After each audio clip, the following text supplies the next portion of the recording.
For April the 5th, 2024, we talk about Terra Invicta, Nexus 5X, Lunacid, and much more. Welcome to level 495. My name is Cole Ross. I'm Dennis Furia. I'm Ben Merkel. And you are listening to The Level. It's a podcast for people who love video games. A rare three-style. Yeah, I was going to lead with this. What's the frequency of this, Cole? It's been a long time since I checked. Okay. Yeah. Well, that's a type of rarity, I guess. Yeah. Yeah. I've got a spreadsheet. So I keep track of who's on which episodes to split the money. You know, so that just makes sense. So I have this data of who's been on what. Three styles are obviously pretty common, and when you get down to like individuals who have been on shows with each other the most, that's when the math and analysis ges a little tricky. Is that combinations or permutations? I forget. Combinations. Yeah, combinations. And until we start cloning one another, it's combinations. Right. But. So yeah, permutations would be Kole, and Jala. Now that's a show I want to listen to. Oh man, I would not want to do that to Jala. Oh gosh. Man. Ben, what's going on? Not much in the ongoing saga of how my current workplace is better than my previous one. The boss of the company told everyone to walk outside for 20 minutes today because it was nice and sunny. So fantastic. I did that before the podcast. Yeah. I'm feeling pretty good. Went on a hike this weekend for Easter at Oyster Dome, which is a nice overlook of the San Juan Islands. So that's fun. Nice. Yeah. I'm waiting for just a little bit of green to hit before I get back out, but I'm very much looking forward to going out and hiking. Yeah, I'm sure there will be another false winter or something like that before it becomes summer official, but it does feel like the scale is tipped by now. Yeah, so. it's relenting. I'm out here in shorts and a t-shirt more days than not now. Hell so. Yeah. Nice. Well, it sounds like you had a really pleasant weekend. Mm-hmm. Yeah. Dennis, how about you? I'm good. I mentioned earlier Jen is traveling for work, so I have to keep 1 ear out for kiddos. And my recording station is kind of down in the basement at the kind of next to the stairs. And I hear my youngest calling for me before we started recording, so I ran upstairs, 2 flights of stairs to get to his room on the second floor. What's going on, bud? Oh, I'm missing my blankie. And he, to his credit, he knew exactly where it was. He's like, it's down in the basement. So I go down to literally next to the chair I was just sitting in, grab the blankie, run it upstairs to him, and then come back down. So I've been running vertical suicides right before we start recording here. Yeah. Well, hey, it's good. Any way you can fit him in, get those steps, get those flights. Yeah. Mm-hmm. And Ben was saying it's such a built-in fitness regimen being a parent of young kids. Oh yeah. And I realized they even get slightly heavier every day. So they kind of increase with your capacity. A lot of core activation, leaning over, bending down to pick them up, getting down to their level to play with them. Yeah. I noticed a lot of reflexes. So I've noticed in all toddlers there is a compulsion to the second an adult's chin is about 1 to 2 inches above their head to jump vertically with more ferocity than I've ever seen an NBA player exert. So I've taken a couple on the chin that way. You got to know to yank back. Huh? Yes. Yeah. Yeah. But good times. Cool. This is the quickest banter we've ever done, I think. Because I have been getting ready to go to Milwaukee. That's this weekend. Can we go over the Kia Boy defenses or? I mean, so I have a different car this time. It's still Kia. It's still it's still a Soul because that is a comfortable car for me, and also it is very cheap. Trust me, I explored my options for not rewarding that company for what they did to me. But all of those options are expensive. and I don't want to do that. You were describing how Allegiant Airlines and Spirit Airlines work. Yes. So I've got a new car that doesn't have the exploit. Even so, I have a wheel lock, like one of those club things to put on. So hopefully that will visually discourage. And I thought about writing a note saying like, hey, don't even bother to stick to the inside, but I worry that might be considered taunting them. Yeah.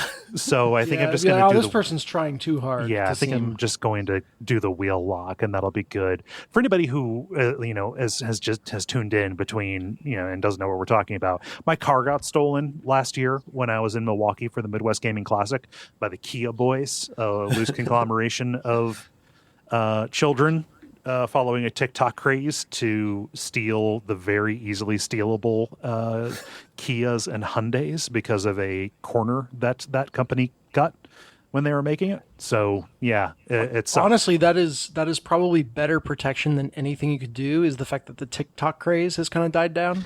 Maybe, but like once it's worth at least 3 wheel locks. Maybe, yeah. I have no idea if the TikTok craze has died down. So I'm just going to hope. I'm just going to hope, and we'll see. That's all I can do. Every time you come out and your car is still there, it'll just be a nice little surprise. Yeah. Set your expectations low. Considering mine got taken almost literally after I parked it, I will be happy to even get one return to the car. Yes. Yeah.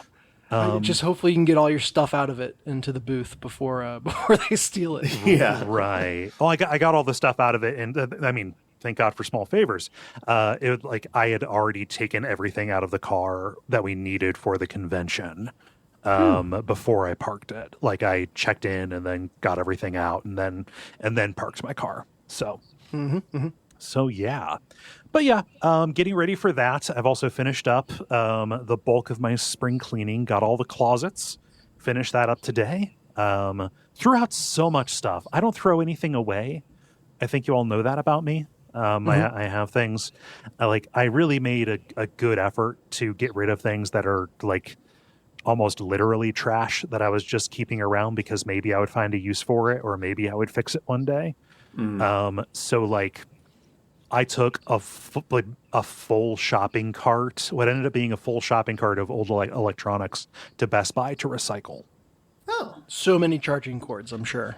I mean, some of those were included. I still have like the big closet shelf full of Sterilite bins full of cords, all sorted and tied up. I've thinned those out substantially. But yeah, no, I'm talking like a laptop that I had in 2007. Oh yeah. God. Okay. Yeah. Holding onto a Zune in case it makes a comeback or yeah, in case it has any irony appeal. Yeah. And what probably was about like 10 33-gallon bags of just shit. Not literal shit, but Yeah. One of them was literal shit. How far is this going to go? Yeah. I carry enough bags of shit out to the trash. That's because I own cats. But yeah, so that's nice. Here for the holding on to things angle. Tonight, we discovered Pokemon cards that my wife had in grade school. Ooh. So it was a room was getting cleaned out at the in-laws' house, and they brought out these 2 little hard cases of Pokemon cards, and it's like, I looked it up. There's like 3 or 4 that are worth $20 to $30. Yeah. The rest of it's like $2 a card. No big deal. But it's kind of cool to find these, first generation Pokemon cards. Oh yeah, I still have all of mine. And I have nephews who are confused as to why I do not give them to them. Yeah. But but that's easy. Like that's plenty easy to hold on. Most, like a couple of those are in boxes, but most of them are just in a binder. Like the good ones are in a binder. Yeah, that's compact. So it's no laptop. It's no laptop that was so old that at some point many years ago, I was alarmed to see that the battery had swollen out of it. Oh no, spicy pillow. Yeah. So I got rid of that, and then kept the laptop around because it would still work with the charger. Oh God. How far from actually being a laptop can we make this laptop? Not coincidentally, this has nothing to do with me recently changing antidepressants. Completely unrelated. Why do you ask? Oh wow. Oh God. It's a perk. So yeah, that's really all that's happening. I am looking forward to Milwaukee. I'm much more looking forward to being back from Milwaukee because I like being home. Sick burn on Milwaukee. It's I like home more than any other place. So it's nothing Fair. on Milwaukee. It's on literally every place else.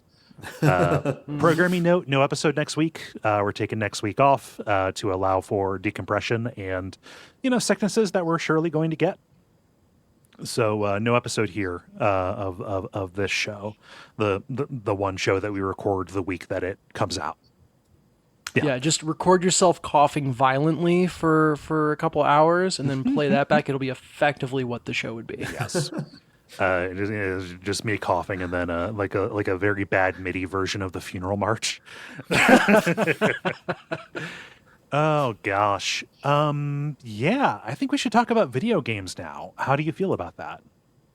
Let's go. Buttons. All right.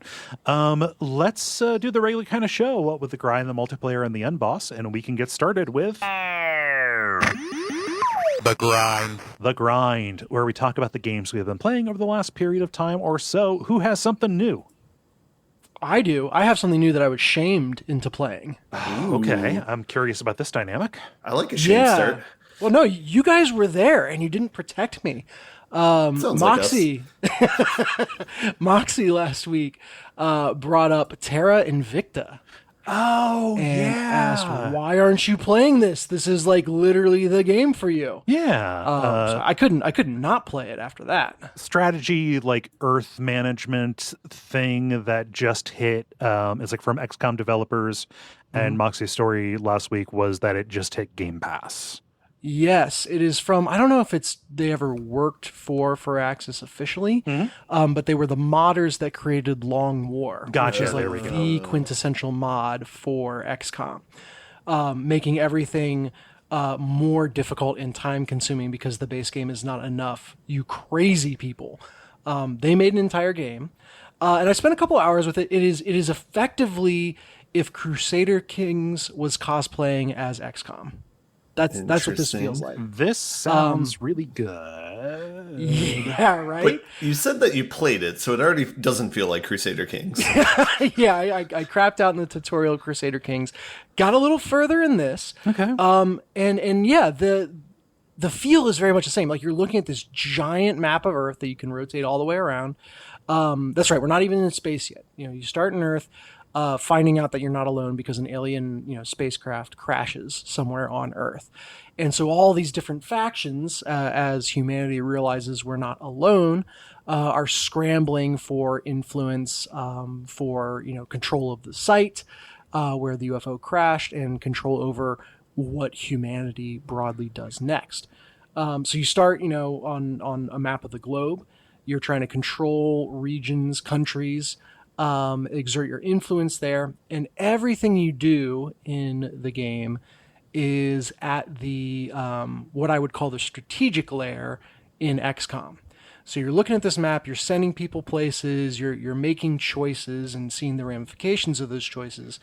But Terra Invicta does not have a tactical layer where you are like ordering soldiers around a battlefield and managing missed shot percentages. It's a grand strategy. Exactly. Grand strategy game. And to some extent, like just in terms of chillness, I quite appreciate that. But in terms of getting immediate like feedback and reward on your choices, that does take a hit. I can't help but compare it to XCOM. I'll talk in a second. I've been playing XCOM again as well. And in XCOM, you're making these choices at the strategic layer of the game, And then you go into the tactical layer and see those choices have impact immediately and definitively on your soldiers. People will die because you didn't have the right ability, or because you chose to give them this weapon instead of that weapon, or you got too greedy trying to bring some rookies to level up your squad, and they get wiped out. Like it feels very, very impactful every single choice you make. With Terra Invicta, it's like, okay, I'll send this ambassador to examine the UFO site.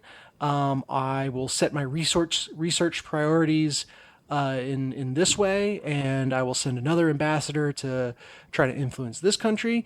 And yeah, it does. They're all doing those things. Instantly happens. Yeah. What's your next thing? There's no like breakup and flow. Well, and there is a clock that's marching forward. So you send someone to influence the country. It takes a couple weeks for that to happen, and so days are ticking by at like a day, a second, or however fast you do it. But you don't have anything to do during that time except for manage other pieces of the grand strategy layer. And there are so many different things that you can tinker with, and change what corporations your ambassadors are involved with, which gives them different perks that make them better at different things. Your research part, it's interesting the way they handle research. So there's a ton of different resources in the game. Influence, money, research is one of them, but it's not something that you can increase your capacity for. It is simply a percentage allotment. How much of your focus are you putting on different priorities, and those priorities will advance at a different rate. So if you put 100% of your focus on one priority, it's going to advance very quickly, but then you're not going to get anything else done. And so you can split 50-50. Basically every potential resource priority can have up to 3 pips on it. And you can place as many or as few pips as you want, and then your research focus is going to be divided in that way. Which is very interesting because at any given time, there are 3 global research projects, and then up to 3 private research projects. So the global ones, when you research it, every faction on Earth gets access to whatever the result of that research is. And it kind of represents the forward march of progress, I guess. And then the private research, when you complete that, you alone benefit from it. However, I have a question. With the public one, like, that is the idea you pick research things that like disproportionately benefit your particular faction over everyone else then, or? Well, that is the push and pull. So there's 3 that I think you just start with, like you don't get a say in. Whoever contributes the most to a given piece of global research is the one who gets to choose what the next thing is after that piece of research completes. So there are always 3 global projects. When one wraps up, whoever invested the most research effort in it, and you can see the tracker, by the way, and the clock of how much time is left from the get-go. Whoever contributed the most then picks what the globe focuses on next. And so it's a really creative way to have this, a rising tide raises all ships, but also, those who are investing the most get to direct where the ships go next. Right. This is for any board game listeners out there, this is a little bit like a mechanic in Endeavor, where it's like whoever has the majority gets a prize whenever you hit this like sailing thing. But anyway, yeah, sure, and that prize is more influence, not the currency, but literal influence on what's researched. Yeah. Obviously what they pick is going to be in line with their broader goals or philosophy for what it is. Exactly. Yes. So wait, a question with that though. They're picking what's research next. Okay, so when somebody's but you said there's 3 goals, so like that's filling out one, but the other 2 are still existing. So somebody could choose to just like go hardline into something that only benefits them and just kind of ignore whatever the popular research is. Is that right? Yeah. So basically, you could do that, and that means that whenever that completes, you would get the next choice. But then there's 2 other research priorities that you just get no say in, and are advancing potentially slower than they would. There's also the element of maybe other factions get pissed off at you if you're not pulling your weight in terms of research. Mm-hmm. Like if all you do is throw yourself into private research and kind of shun the global community, not only do you not get a say, but other factions are going to be pissed off at you. Yeah, we'll take it on. And it's that kind of Crusader Kings 3 feel of like literally every choice I make here is going to have an impact and is going to change the way people perceive me and my faction. And it sounds like it has like multiple impacts. Yes, down to like, you know, like I said, your primary verb is sending ambassadors. So, you know, I talked about the research panel. Then there's also sending ambassadors, which is kind of the primary way you interact with everything else. And you can send them to do pretty much anything. You can try to gain influence in a country. You can send them to sabotage another faction in a country. You can send them to go meet with someone else's ambassador. You can send them to try to go find an ambassador that you don't know where they are. It's like just on down the line to where, like, you know, for one thing, I had my had my person or one of my ambassadors contact another faction's ambassador just because we were in the same place. It was the country with the UFO crash site. And I was like, what's this guy doing here? Like, you know, going to talk with him? And, you know, it pulls up a window when that assignment completes that is like a trade negotiation between the two factions. And there's like a list of things that you can ask for or resources that the other faction has. And then there's a list of your resources and things you can offer. And you kind of get feedback based on what you put on the table of what they might be willing to do. So I played around with that a little bit. And we couldn't come to any agreeable terms, and, you know, left without making any kind of a deal. But again, I feel like that's got ripple effects now of, okay, well, at least I've contacted them. And, you know, now you gain a little bit of information about the other ambassadors. Ambassadors have a loyalty stat. So there's stuff like negotiation and espionage and all that stuff. The final stat for every ambassador is perceived loyalty. And it's got a question mark next to the number. So that's an amazing stat. I love it. Yes. And you can send an ambassador to spy on your own ambassador, like another ambassador of yours, to like get more certainty on what that number is. It's incredible. Is it like there's a number of question marks following it for how sure or not sure you are? No, but the number is red instead of white, and all the other numbers are white. That's very disconcerting. Like, it doesn't make me think that they might be more loyal than I'm assuming. No. So yeah, like it's really got that feel of depth. But as I mentioned kind of at the top, the trade-off for focusing at that level is none of it feels, no single thing feels particularly urgent or impactful, right? The first ambassador I sent to try to gain influence in a country failed that mission. And I just, like, you can select, like, repeat and continue, and basically like, okay, you're going to stay here and try to do this until it's successful. Yeah. And so it's like, okay, well that, you know, then it's not a matter of if I can do this thing. It's a matter of how long will it take me to do this thing? And how much resources will it cost me? Which again, there's fun to be had there. It's cool to be able to manage all that, especially at the level of depth that this game gives you. But it's just not as urgent as like, this is a 70% shot, and if I miss, it probably means curtains for the soldier I'm aiming with. Yeah. Do I have a backup plan? Can I, do anything to influence that? That XCOM intensity is not there, which, like, let's be honest, and I'll talk about it in a second. I could use a break from time to time. Yeah. Grand strategy games like this, like a lot of games are effectively, spreadsheets whose rules are obfuscated by, theming and a front end and a user interface. But, a lot of it ultimately comes down to figures in a cell. Grand strategy games are a little bit more nakedly that. And I can totally understand how steering a big ship might be a little bit less engaging than being somebody on the boarding party. Going somewhere else. It's an entirely different kind of game.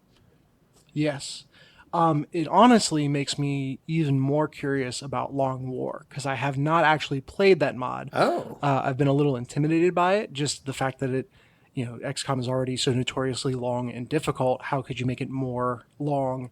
And maybe not more difficult, but more intricate is the right way to think about it. So if Terra Invicta turns out being too zoomed out for me, maybe the right balance between the two will be Long War. Only time will tell. I'm surprised you haven't played that. And lots of time. Yeah. Well, I've always wanted to beat. I think it's Legend Iron Man is the hardest difficulty on XCOM 2. And I have never been able to do that, and so it's one of those things where like I would have to effectively give up on that to allow myself to then go to Long War. And yeah, so my any other questions on Terra Invicta first off before I jump on? No, everything you said just sounded like Cole play this game, Cole play this game, Cole play this game. So Well, it's free on Game Pass, as Moxie pointed out. So yeah, the actual on ramp for Terra Invicta was kind of funny for me because I went and found it on Game Pass. I downloaded it, and then I booted up XCOM 2. that's the wrong thing. It's the wrong executable. It's the wrong button. It just got me thinking, and I was like, I think I was in the middle of a campaign the last time I was playing XCOM. I think it was going kind of well. I should drop in. Yeah, I should check in. Oh, this is, yeah. Oh, I'm actually pretty far in this. Why did I stop playing? And then what was going on? And then I was playing it again. I could nail this rent check, but I played the slots instead. Yes. And so that kind of got the needle back in, and I've spent this week playing XCOM 2. That Iron Man campaign that I had abandoned however long ago was what I started out playing again. Didn't lose it or anything, but I realized it was on the second to hardest difficulty, not the hardest difficulty. Oh, well, it might as well. It's not worth it at all. Yeah. Right. Immediately bounced out and started a new Legend Iron Man campaign. So for point of reference, at the beginning of this week, I was around 36 or something, 30-ish. Mid 30s of attempts at the Legend Iron Man campaign. Okay. And at the beginning of the week, productive member of society as well. Yeah. Yes. Today I am on attempt number 95. Oh my god! Wow. Tried. What is that? 60-ish. Campaigns. I didn't realize that XCOM was a roguelike that you're turning it into. That is exactly what I'm doing. Well, okay, so XCOM 2. Dennis, go ahead. We care about you, right? Oh, trust me, I'm so happy. It looks like I'm seething at that missed shot, but I am so happy. First off, it was just shaking the rust off.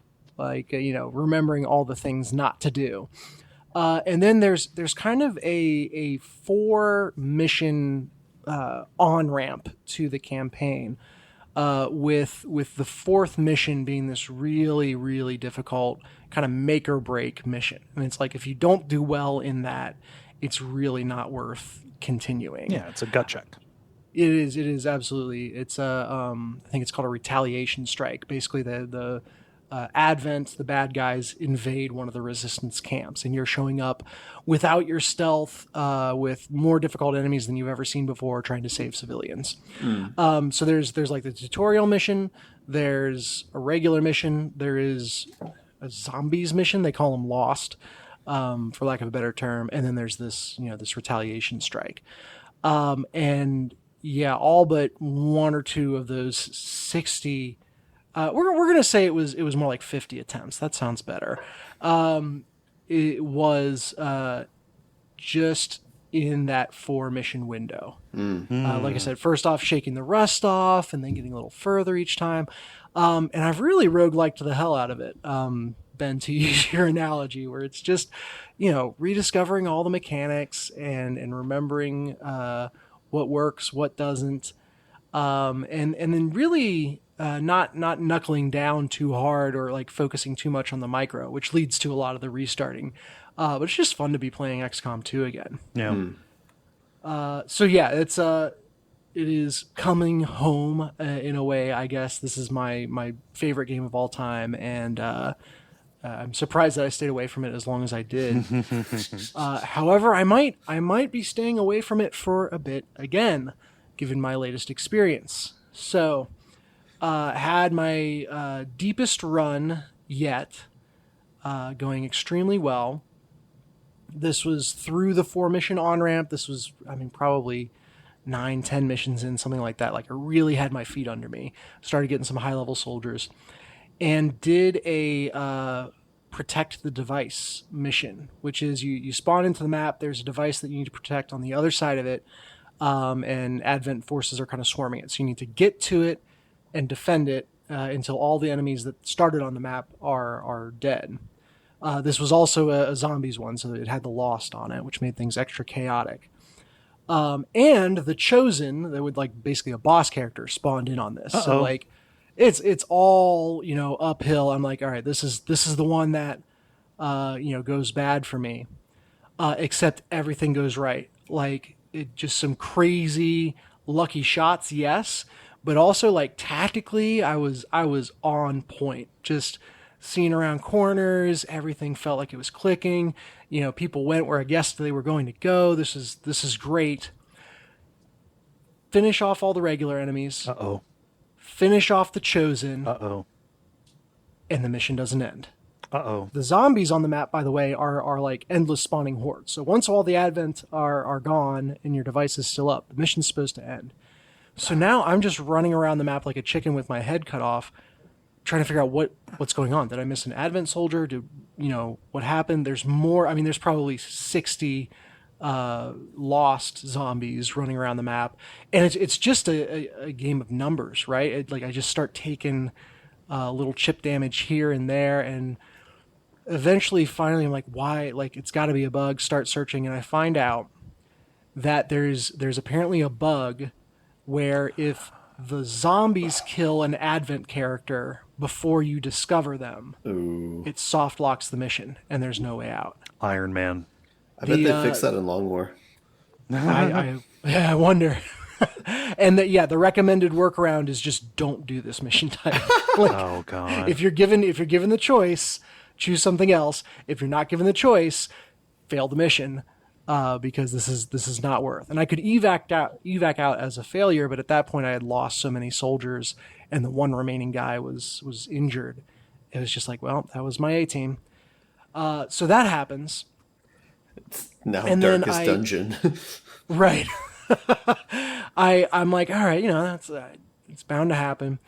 I go back and play a little more, and then today, so this was like yesterday. Today, I played the game in the morning. I left for a little bit because we had a repairman come over for some AC stuff. Came back down, the computer hadn't gone to sleep, nothing had crashed. I go to boot XCOM 2 back up, and it won't start. Oh God. I'm like, what in the world? I literally did nothing in between playing it and coming back to it. You just get a message from Steam, and it's like, this is for your own good. You broke it, Dennis. I think I did. And I searched around on this, and there's a little listicle with 9 different things to do to fix the potential crash. All of that's AI slop. Yeah. Oh, I believe it. I got all the way through the 9th, and it's still not working. So I don't know what comes next. So maybe the game got worried. They're like, he's getting a little too good at Legend Iron Man. We gotta think outside the box to stop him. Just a blaring siren went off over at Firaxis. Yeah, that's my story, and I'm sticking to it. So we'll see how much effort I feel like throwing at this to continue playing. But yeah, it has been a space alien based strategy kind of week for me. Sounds like it. I want to point out the game that you talked about, was it Terra Invicta or whatever, is in early access still. It's not fully released. And well, that was another thing that kind of put XCOM on my mind. Is I went to the subreddit for Terra Invicta and asked hey, I love XCOM, never played Long War, but I hear Terra Invicta is by those people. What do you guys recommend I do?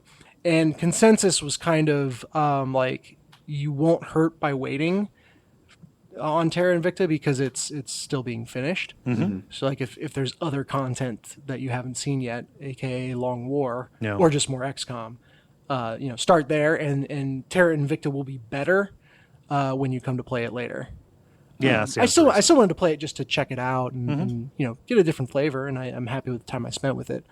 But yeah, it is an early access game that is still very much being polished, and knowing the reputation of these Long War modders, they pay attention to detail, they get it right. This game has a long and healthy future ahead of it. Nice. And that is me. Oh, I played more HELLCARD.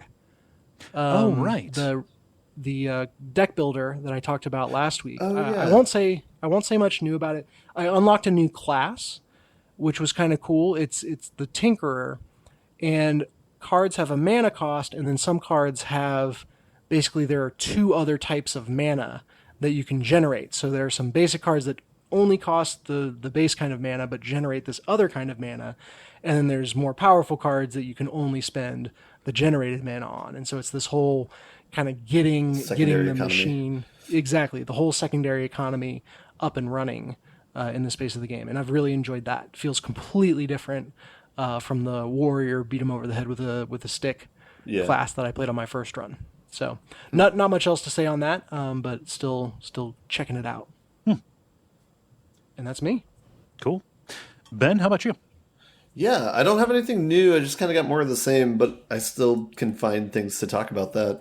So I'm going to. I played Nexus 5X last week again. I played with some friends online, and so that was good to get like a second experience for it. So it was just 3 players instead of like the first time I played with like 6 or 8. It was good. I enjoyed it. However, it's good to play that game with at least 4 players because you can play minimum 4 players, and if you have less humans than that, it's replaced with like AI. So the person who won the jellyfish friendly race just so happened that the computer like gave them all their votes for the council meetings so they could pass anything they want. I'm not bitter about it at all, but it was still a fun experience. I think everyone else who played it liked it, so I think we're going to probably play it again tomorrow and try and get 4 people in on it. So that's still a game where that's another one where it's like space, early access, all like grand strategy-y. But yeah, I do enjoy playing that game. I think that it doesn't feel as daunting as some of the other grand strategy games. Even though it does have like a similar level of complexity. Like it feels like you can kind of slowly learn the pieces and still get some enjoyment out of it. This is the Stellaris that is broken down to have shorter, like 2-hour rounds. Exactly, yeah. And the big quality of life improvement is that people take their turns simultaneously, and it gets resolved all at one time. Yeah, I feel like that's probably like the future of like board games as well. Is if you can do that, that's pretty big. So anyway, not much more to say to it besides what I said, I think 1 or 2 weeks ago about it. But it's still an enjoyable experience. Sorry, I was on mute. How interactive does it feel when everyone is doing their turn at the same time? It's still interactive. It's just that things might take a turn to resolve. So like when you're doing actions, it's like I'm going to send diplomats to them, or I might make like a treaty agreement with them, or I might make a trade deal with them. And so on your action, you're just sending the people, and then the next turn that'll resolve in some way. Like say they accepted the diplomacy agreement, then you both get a victory point, or you both get resources, or whatever. So okay. Yeah, they deal with the asynchronous actions pretty well. And then like the way like combat and stuff works is like if you both happen to travel to the same place, then you'll fight at the end of the round. And sometimes that can be the decision to travel there happens simultaneously. Yeah, so sometimes that can be a surprise where it's like you didn't know somebody else was traveling there, but they did, so now you're fighting, you know. So that can be a little bit awkward. Yeah, especially if you don't have like a agreement with somebody. But yeah, no, it's still enjoyable. That's my experience in the board game world has been that like the more you're able to do things simultaneously, the more it feels like you're not interacting with the people around, almost by definition, right? Because you're all focused on your own thing at the same time. I think that's what I want to see, is a game that finds a way to allow everyone to be taking their turn at once, but still has interdependence and negotiation and conversation and stuff, interaction happening within that. Yeah, that's a good point. And yeah, there are some board games that suffer from this, where it's like the interaction is so low that everyone's kind of siloed and playing their own game, but you still have the negative of you have to wait for everybody to take their turn. Yeah. And then at the end, we count victory points, and whoever got the most victory points in their own little solitaire match wins. But that said, sometimes it's like the engine building's so fun that doesn't matter. But anyway. But yeah, this is like it's a good game if like you want like kind of a social experience and something that can get done in like 1 or 2 hours. So it's good for like an online game night if you have any of that going on. But yeah, other than that, I'm going to probably keep playing it every so often. But yeah, I don't know. We'll see how it progresses. I'm interested to see like what they'll change when they like full release it. Similar to what you're talking about with like the Tinker race, like pretty much every race in the game has something like that, where everybody has their own specific secondary economy.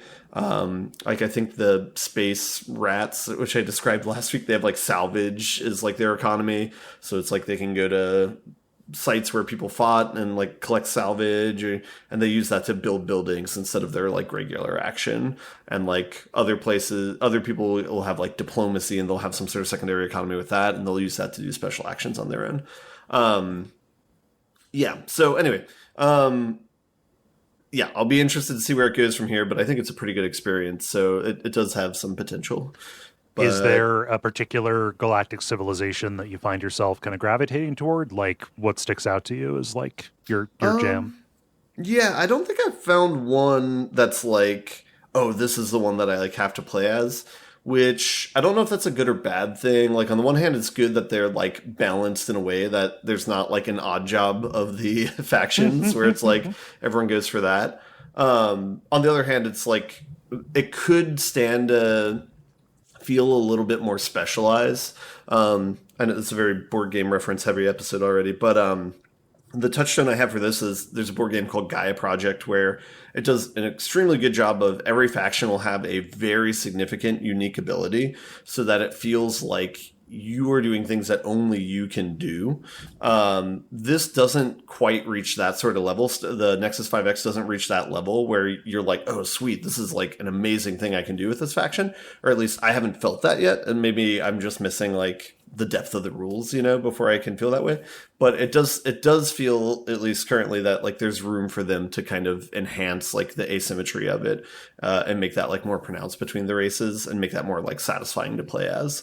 But I think like Space Eagles have been my favorite one because you can kind of like burn actions in your queue and kind of control like what your moves are in the future, and it just seemed to work decently well. So the other game that I have to talk about is I've continued playing a good amount of Balatro, the card game Slay the Spire-esque game, but Poker the Spire. Yeah. Flush the Spire. Yeah. Slay the Spade. I don't know. That game's still been good. I'm like working up the difficulty tree on that one, so I've gotten to I think the 4th difficulty of like 6 or 7. Each difficulty that you beat will unlock a new deck, and I don't think I've necessarily won with the latest one that I've unlocked, but anyway. I've continued playing that, and it's like the difficulty is similar to like the Ascension and Slay the Spire. They'll add some sort of mechanic to make the run harder. So it'll be like the way it's structured is like Slay the Spire, you have the map that you go through, and this one it's like instead of a map, you have these things progressively increased blinds, and you have like 3 per quote unquote map, and you have 8 maps instead of 3 maps like in Slay the Spire. Yeah, and you can decide if you want to spend resources to skip one of the blinds. Exactly. Exactly. And you don't even have to spend resources. It's if you skip the blind, you just don't go to the store afterwards. Right. But it'll give you some sort of reward instead. And then in higher difficulties, the first blind does not pay you any money for completing it. So it kind of incentivizes you to skip that one more often, since you're still getting a benefit for skipping and you're not getting any money for going through and beating like the score. The only complaint I have with the game, I mean, I'm still playing it, I still enjoy it, so don't get me wrong, but the kind of complaint I have with it is it feels like kind of like some of the Slay the Spire classes. It feels like, okay, this is the winning strategy, and like that's what you have to go for. And like the other ones, it's like much less probable or much more rare for this like strategy to pay off. So an example of this is like a pretty good winning strategy is trying to duplicate cards as much as possible so that you can get 5 of a kind with something and just go for that all the time. As opposed to a different strategy is like, say, having all your deck be the same suit and just trying to buff the score for flushes and just do flushes over and over. While that can be nice, it doesn't like scale as well, and you're not likely to like clear the game doing that strategy. So it does feel a bit unbalanced in that sense, where there's like, it feels like certain strategies are the winning strategies and the other ones you kind of have to ignore. That said, there's still a good amount of randomness where a lot of it just depends on like what jokers come out. And so that's both good and a bad thing. Like good because it makes the runs pretty novel and you kind of have to adjust on the fly. But then the bad thing is it feels like there's a lot of like helplessness where it's like, well, there was no, like, I felt like there was no winning line in this run because there was no like good Joker that came out, or there was no good like skip buff that came out. So there was no way for me to deal like with what was going on. I guess to mitigate that, the runs are pretty quick. So it's like if you play and lose, you can just start another one and it's not a big deal. Yeah. But it would be a bit nicer if there's kind of like a more of a slower build-up like in Slay the Spire, and you had more autonomy over like the direction in which you're heading, and kind of it was a more directed experience instead of kind of like luck of the draw. And then likewise that kind of goes within the card game itself, where it's like if you just don't get the hands together when you discard or play things, it feels somewhat powerless, where there's like not as much you can do there. I've been trying to compare it to Slay the Spire, where it's like Slay the Spire, even though potions are a very temporary reward, they're really good as like, oh shit mitigators, where it's like, if you get in a situation where you're about to die, that's kind of like your saving grace out of it. Balatro doesn't exactly have the same feature, because you can get cards to like modify your cards that are in your hand, like remove some or change the suit of some, stuff like that, turn a card wild or buff it or something like that. But unlike Slay the Spire, you're almost always incentivized to use that card immediately, because that'll increase the probability that you're making something good, as opposed to like holding on to it for a like get out of jail situation. I mean, and there's basically no look ahead, really, beyond at most like two rounds, right? Yeah. That part's a little bit different. Yeah, with the horizon which you can see.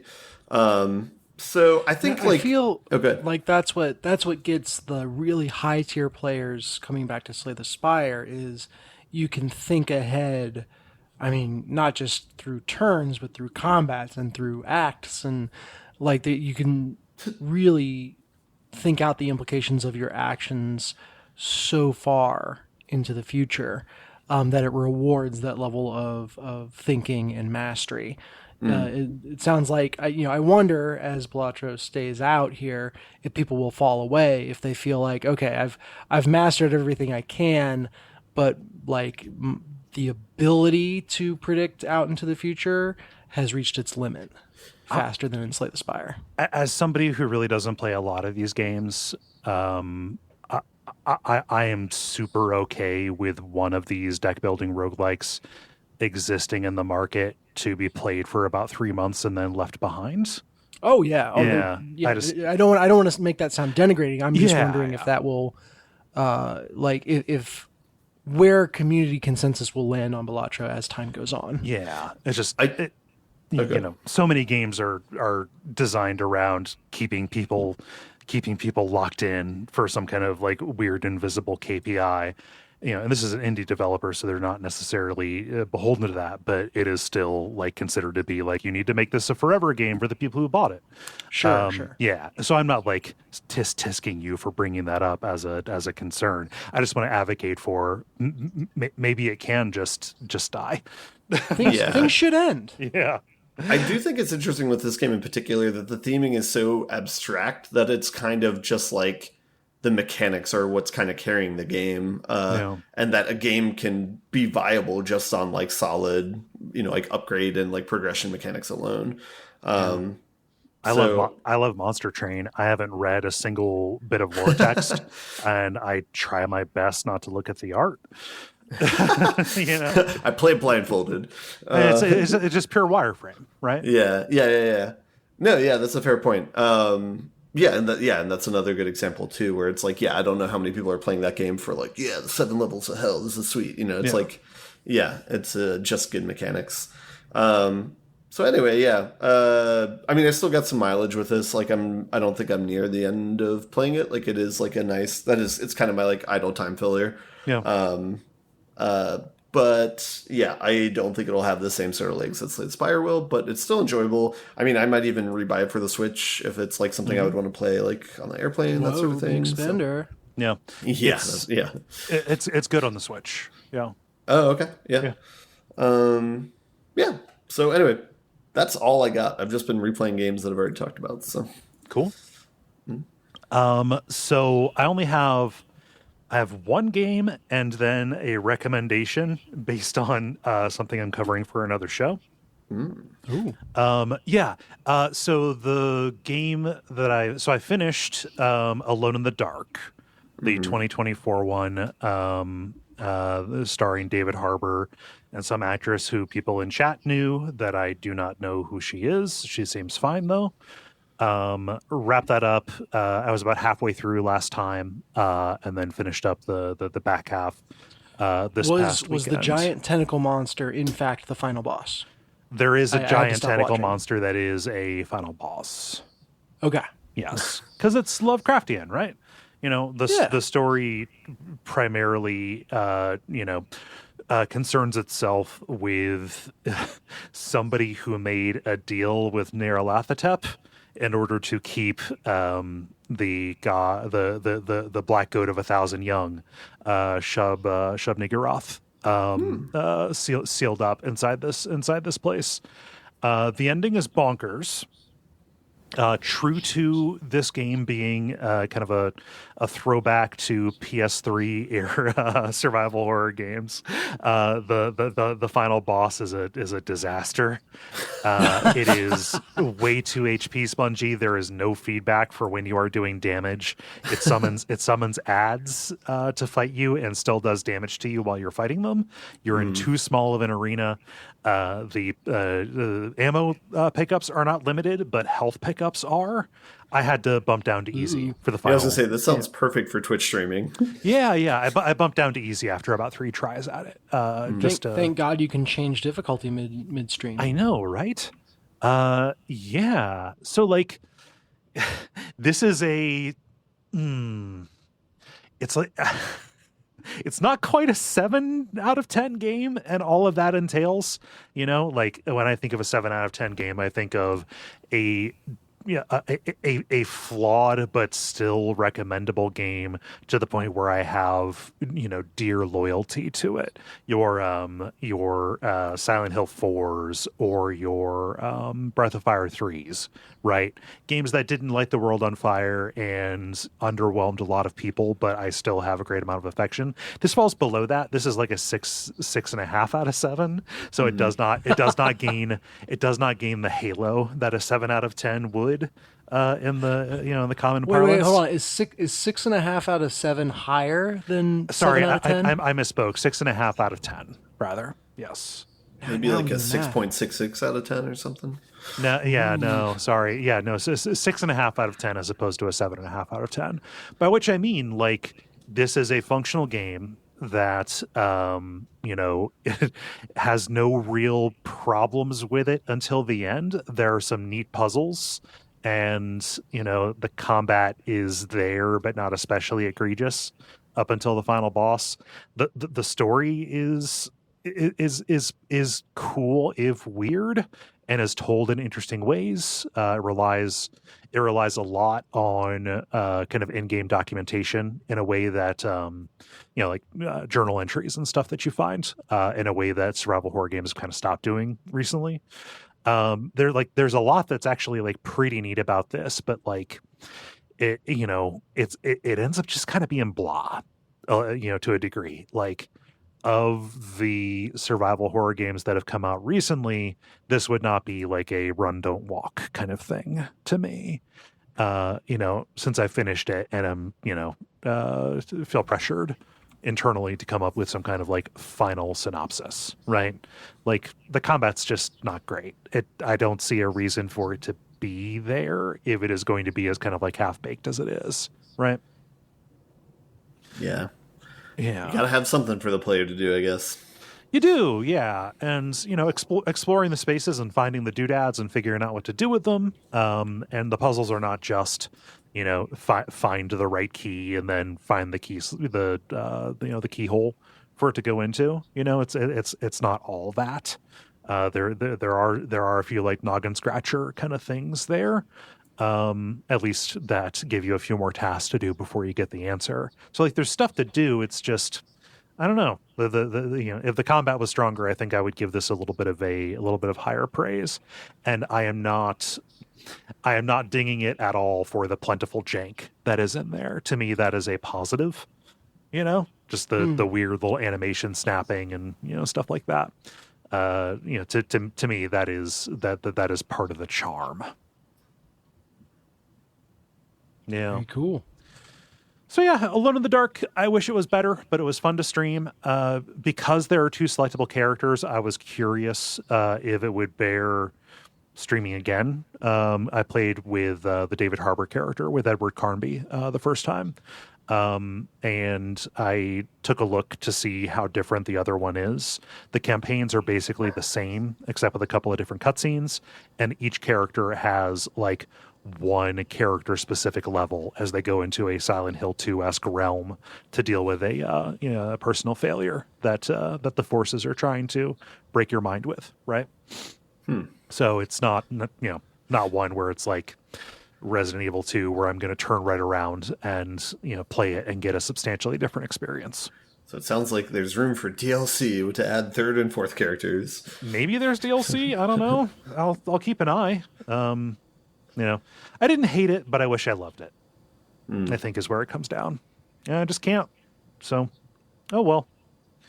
Any other questions about Alone in the Dark? I don't think so. Okay.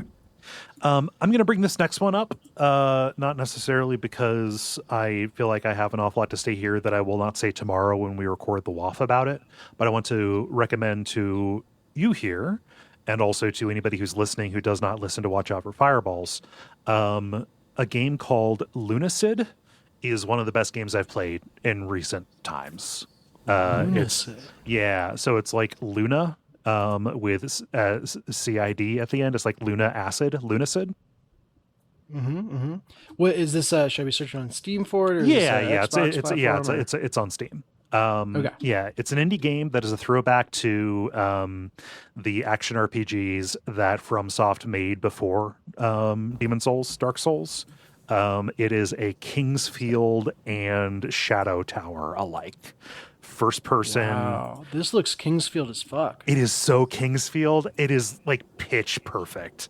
The world is amazing. The weapons you get are broken. You get super goofy spells. The music is on point. This is a fucking triumph is what Lunacid is. And I understand if going back and playing Kingsfield, even Kingsfield 4, which is one of the best games ever made, I understand if going back and doing that feels like a little bit too much just because it's old and clunky. This is a modern reproduction of that clunk that I feel is more approachable and will give you a good sense of what is special about those games. I adore this game. Can you talk about like the art? I assume there's like RPG elements of it then as well, or? Yeah, it's like action RPG. You kill enemies and they, drop, you get experience and you get money. Most of the improvement is through weapons, and the weapons do different kinds of damage and also have different kind of abilities to them. The combat is there, and it's very slow and deliberate, like in Kingsfield. More of what the draw of the game is outside of the combat is navigating these maze-like spaces and getting a kind of an earlier and almost like more meaningful version of what you get in a Souls game when you feel entirely lost, and then you get a shortcut that takes you back to someplace familiar, and suddenly like the entire space is recontextualized and you just have it internalized, right? Yeah. Kingsfield did that before Dark Souls, before Demon Souls, and this is picking up on that very well, I think. Yeah. Aesthetic is on point. It is a throwback to PS1 style stuff. Forgive my ignorance. Is the hand just being disembodied part of a Kingsfield reference, or is that just their own choice? I think it's just their own choice because they didn't want to animate an arm attached to it. Fair enough. Yeah. An arm is the least exciting thing to animate. Yeah. So you have a hand, but you barely notice that it's just a hand. Yeah.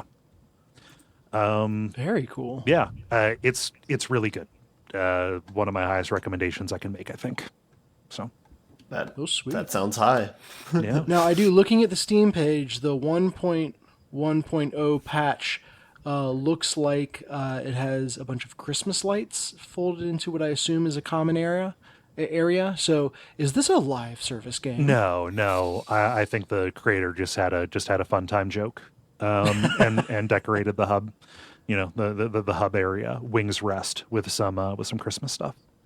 Nice. So, yeah. I think the level of interest I have in this game is like directly related to like how much variability you have with like the class building type stuff. Because like that's what I loved about the Dark Souls part is like, oh, let's just try this build, and it's like, oh wow, it's a completely different game if you do this. Yeah, you end up doing a little bit of everything in these games. It's kind of a throwback to dungeon crawlers in that way, where you're going to have to do some casting, you're going to have to do some, range combat, things like that, in order to like solve the puzzles. So it's not necessarily the most, the deepest, building game, right? Yeah. It looks sweet though. Yeah, it's really good. It hit some buttons for me. It was cool to play something made by somebody who likes Kingsfield as much as I do. Yeah. Sweet. Cool. And that's all I got. Multiplayer. Now it is time for the multiplayer, where we ask you a question and you answer. Dennis, what is the question you ask the nice people? Yeah, I'm thinking this week about all those tactics. Rocket jumping is the big one. That people find that kind of go directly against the fiction of the game, but they are either so effective or so fun that you can't pass it up. In no world where you're playing a military game does it make sense to fire an RPG into your feet. But if that allows you to fly across the map at high speeds, why not? What tricks like that do people enjoy? Yeah. I'll get us started with Peter, who says, in Final Fantasy II, going into the final boss of the first act and act with an overly decked out build is always fun. This is the one where you can literally punch your own team to build up their HP stat. So basically my team would beat themselves for their first 100 battles or so until my team's main three characters had max HP stats. Yeah. The old self-flagellate strategy. Yeah, it's the Lamarckian advancement there. You have every character stretch out their neck eventually, they'll become a giraffe, right? Which summon is a giraffe most like? That's what we gotta figure out. Yeah, no, it would be like Ixion probably. Yeah, that feels right. Yeah. Let's see. Ben, what does Callum say? Callum says, in Shining Force 1 and 2, using egress to flee battles you had won, having left one dude alive, so you could fight it again for XP farming. Oh, snap. All right, everybody, back to 1. Again. Yeah. Oh man, I wish Jala was here so she could comment on this. She would. Yeah. Dennis, what's Adam say? Adam says, in Metal Gear Solid, when you get to the nuclear warhead storage room, Snake is told not to use weapons since they could damage the nukes, and that would be bad. The game actually locks weapons, but I learned the weapons only lock after crossing the doorway. You can lay in the doorway, equip the PSG-1, and snipe the guards. I mean, you're That's technically excellent. following the recommendation that Otacon made. Mm-hmm, Yeah. mm-hmm. That's great. I think foreshadowing for how you deal with the end in Metal Gear Solid 3 as well. One of the ways you can deal with the end. Yeah. Steven writes, fun trick in Grand Theft Auto 4. If you jump while going upstairs, you can clear the entire flight in one go. It looks ridiculous, but it's way too effective to pass up. Oh, I didn't know that one. Yeah. I sank a significant amount of time into GTA 4 too. Yeah. I mean, and movement in that game is so awkward that I could see it being beneficial. Oh, yeah. Yeah. Yeah. Yeah. That's like the fork in the road for Rockstar, where they're like, let's do realism in games. Forget about that fun component of it. Yeah. I mean, then they gave us Grand Theft Auto 5 with Trevor, and those missions Yeah. are fun. Yeah. The realism in Grand Theft Auto 5, where if you tilt your vehicle up in the air, it will fly longer. Yeah. But Grand Theft Auto 4 has more in common with Red Dead, right? That was their That feels right. That was their vibe at that point, I think. Ben, round us out with what Random Sum says. Random Sum says, having all your buddies beat up on each other so you can rack up some easy job points in Final Fantasy Tactics is a classic move. Hey gang, maybe do your training after the danger passes. It's a thing in Final Fantasy that I never knew. There are a couple that have that kind of progression. Yeah, so like it's just a way to get free. You're not looking for experience points in this one. You're looking for job points. So you can just most people get the ability to just huck a rock. So what you end up having is this is one of my favorite analogies that Gary came up with. You end up having like it's basically just like a Raymond Carver short story where all these people are chugging potions and then just slugging each other and hucking rocks at each other. Yeah. Yeah. And in Final Fantasy 2, it's more directly like the thing that you do raises the stat. So like, what Peter was saying was I needed more HP, so we needed to take a bunch of damage. And that's why we ended up hitting each other. So Yeah, I know Valheim does that. Doesn't Skyrim do that as well? yeah, it's an Elder Scrolls thing. Yeah. And that leads to some dumb behaviors all over. And it also gets down to like, oh, I'm going to pick acrobatics or athletics as a main skill in Oblivion, and then you level up way too fast because it's a game where you're always running or jumping, and that's leveling you up. Yeah. There might be like real life parallels. Like if you want to get good at comedy, you have to go to improv class, and that seems pretty ridiculous. So Yeah. That seems pretty ridiculous. Oh gosh. For mine, I'm going to say skiing in tribes. Oh yeah. Yeah. That's good stuff. Wasn't initially a feature in the original one in Star Siege Tribes, which is a game I never played. I kind of came in with Tribes 2, but it eventually became the series' entire hook. Skiing being because that is a game that has like weird voxel hills and you have a jetpack. The way that your momentum is calculated can be broken by basically like feathering your jetpack throttle while you're going down a slope, which will speed you up and then you'll launch off of the next hill that you go over. So just like people figured out in a rocket jump style way, a way to exploit this and move in ways that the developers didn't necessarily intend for. I also like that with the the Team Fortress 2 like Team Fortress or Team Fortress Classic rather had rocket jumping, just like Quake did or whatever. Team Fortress Classic also added concussion jumping, which is certain classes, namely the Scout and the Medic, have the ability to throw concussion grenades. What these would do is kind of daze players, so the view would get all wobbly, but it also propelled people away.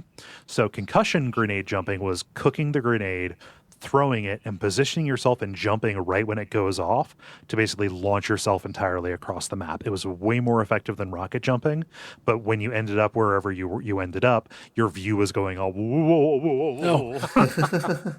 Did that actually come with any penalties to aim accuracy, or was it purely cosmetic? It was cosmetic. You wouldn't be able to aim effectively because your view was going all over the place, but those classes, you would not be doing that in order to get into a place to kill people. You would be doing that in order to get to a hard to access position kind of behind enemy lines and make a run for the flag or whatever the goal is. Got it. And by the time you got there, the dizziness was gone. Yeah, very cool. You made me think for some reason of, I think it was Battlefield Modern Combat back on the PS2, where the reticle had 100% accuracy, and so people would set up I'll shine a laser pointer on my screen to mark the center, right, and then be able to just run around and use my sniper rifle like a pistol. Yeah, no scope it. Yeah. Ben, how about you? Yeah, I want to think that I'm wiser than just seeing rocket and saying something with rockets in it, but I might not be. I was going to say Rocket League, I think, had one of the best emergent mechanics with first the aerial jumping as a way to score goals or kind of outclass your opponents. And then on top of that, the one that I'm sure that they didn't really program around is the thing that the professionals do, where it's if you land on the ball in midair, then you get an additional second jump, or that resets, and then you can continue using that to juggle the ball. And I was never able to do that, but yeah, that was very impressive that the mechanics had that amount of depth to them. So no, yeah, that's crazy. Just build a physics engine and watch stuff like that roll in. Yeah, Dennis, how about you? Yeah, I'll go the deck builder route with this. Slay the Spire has a boss called Hexaghost, where one of its attacks scales with how much HP you have. And so you can intentionally take damage before the boss fight so that attack will be weaker. Yeah. And part of the Slay by Comet discussion recently was around okay, do we take any damage? How much damage do we need to take before going into this? And it was just so funny to me that even if you're in a run where you're overpowered and don't really need it, you can still intentionally take some damage to make things counterintuitively easier for you in the boss fight. Yeah. Nice. It's good answers. Thank you so much, everybody, for participating. If you would like to participate in the multiplayer, go to the Duckfeed community group on Facebook. Watch for the prompts to go up on Monday afternoons. Thanks for posting this one. The end boss. Now it is time for the end boss, where we talk about things that are happening in the world of video games and how we feel about them. Ben, actually, no, I was looking at the wrong one. Dennis, tell me... Don't give me hope, Dennis. Oh, it's not me giving you hope. It's the ESRB, baby.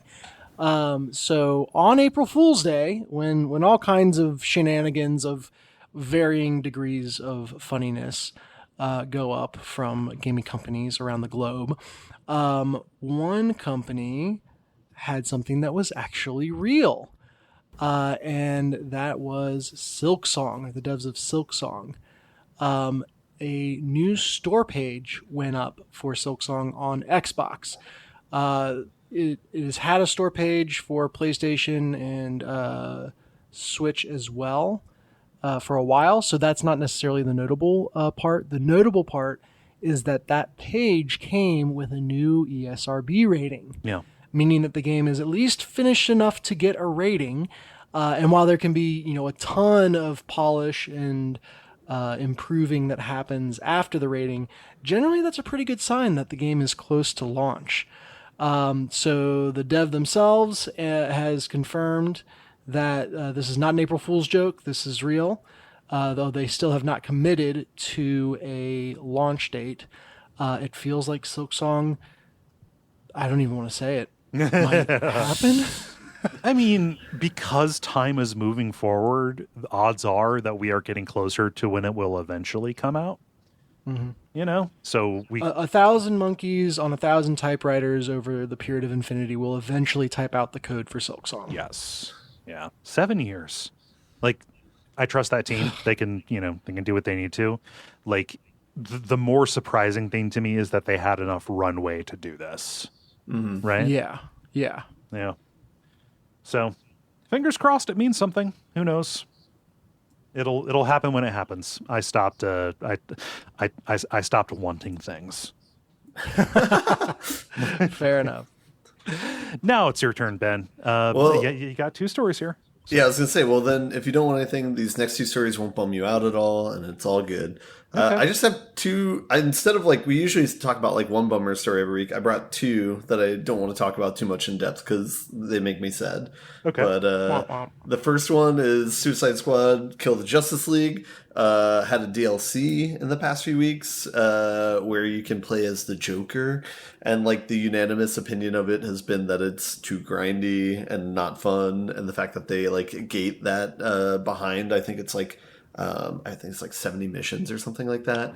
And then also the fact that they didn't really deliver on any features that were hinted to within the first season. So this is just kind of another reminder that that game kind of sucks, and it's kind of a clusterfuck, and womp womp. Sorry, go play. Yeah, this wasn't just positioned as a DLC. This is positioned as a new season, which theoretically is hey, here's months of new content for you, and it's literally a nothing burger. Yeah, yep. So more sad news with that. Just go back and play old Arkham games to feel joy. Yeah. And the second story is that the company that owns Gearbox, the makers of Borderlands, Embracer is their name, sold it to Take-Two for $500 million. Well, I guess in the past few weeks, and then one Trump bond. Oh yeah, original Bond. Yeah. JK. Apparently, he's never held to accountability for anything. Yeah. Well, nevertheless, we'll see. Yes. And then with that came news that Take-Two said that they were working on another Borderlands game, and we're going to put that out. But then also with that, which is the bummer, is that Gearbox also had layoffs then on the backside of this. So it's, shrug. Yeah. I don't know. I do not like that there were layoffs. However, any game company getting out from Embracer is a good thing. Embracer is one of the worst things to happen to video games in a very long time. Embracer Group is a friendlier way of saying all-consuming group. Yes, yeah. I mean, it's a stand-in for private equity. I vile, hate it.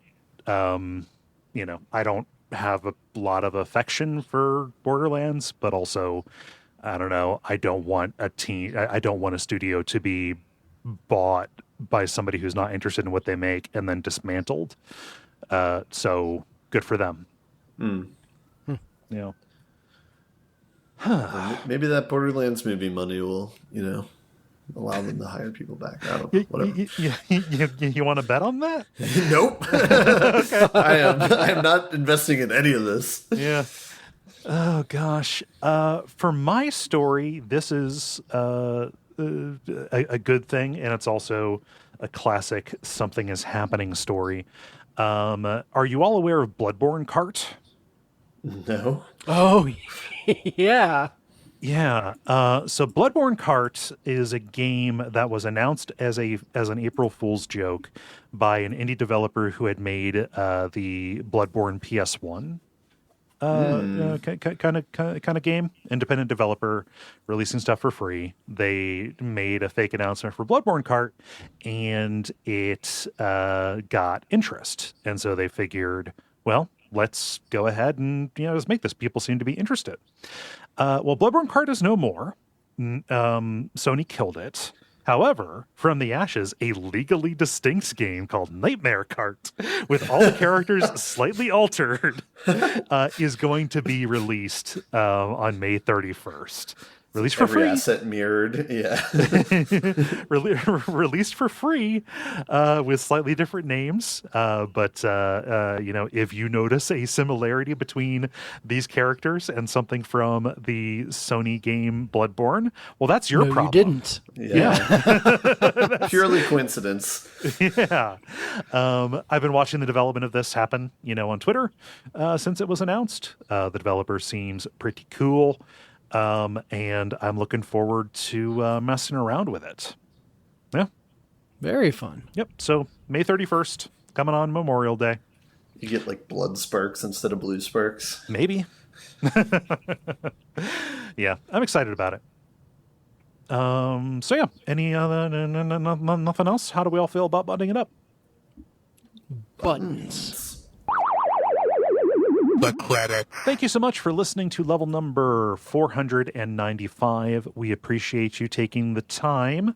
If you're listening to this on the day it comes out and you're in the Midwest, come out and see myself and Gary and other folks, other listeners who happen to be in the area at the Midwest Gaming Classic in Milwaukee. Our panel is on Saturday at noon. We're on the bonus stage. We are talking about video game adaptations. Which will be a good time. And then we're having a meetup at a place called The New Fashioned at 8 p.m. that night. For anybody who went to the meetup last year, it's at the same place. It just has a new name. It's a bar, restaurant kind of place. We look forward to seeing you there. Otherwise, you know what to do to help out the show. I don't want to protract this. This has been a very efficient episode. I don't want to change that now. Dennis, anything you have going on? Nope. Just Origins coming up, as I've said the past couple weeks. It'll be a good time. All right. Cool. Well, this has been The Level, and I have been Kole Ross. You can find me on Blue Sky at Kole Ross. I've been Dennis Furia. You can find me on Blue Sky at Furia Games. I've been Ben Merkel, and you cannot find me. And stick around for some titles.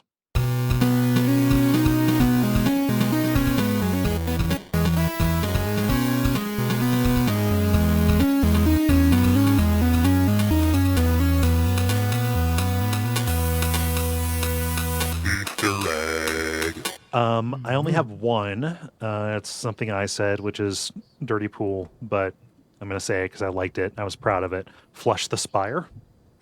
I had Poke the Spire. Okay. Well, I like Flush better. I had Spicy Pillow as a combo breaker. Oh, gosh. Is that a Dennis original? That's there's a subreddit called Spicy Pillow. That's about swollen batteries. Yes. So that's I don't know how popular it was, but some picture came up of a spicy pillow, and that was on all the comments. So now I know this thing. A term used to describe a failure state of lithium-ion batteries. Okay.